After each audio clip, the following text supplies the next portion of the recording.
Мен Ишенов Ферлан 7 жаштамын. Таш Мойнок орто мектебинин окуучусумун. 2 класста окуймун. Чыңгыз Айтматовдун Ак кеме чыгармасынан үзүндү.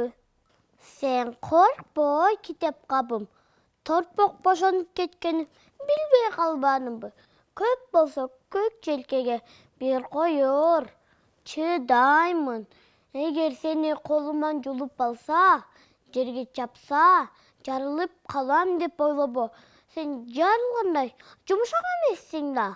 А дүрбүнү жерге чапса, анда оңбоду. Ошон үчүн мен барып, дүрбүнү барып бастырмага катып келейин. Кел эми экөөбүз мектебибизди карайлы.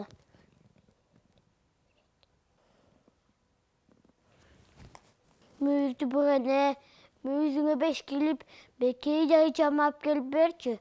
Бугене, алар да балалуу болушсунчу. Мүйүзүңө 5 килип, бекей жай чамап келип берчи.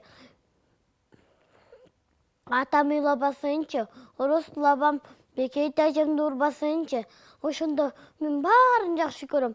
Оростул абамды да жакшы көрөм. Бирок аларга бир бала берчи, алып келип берчи.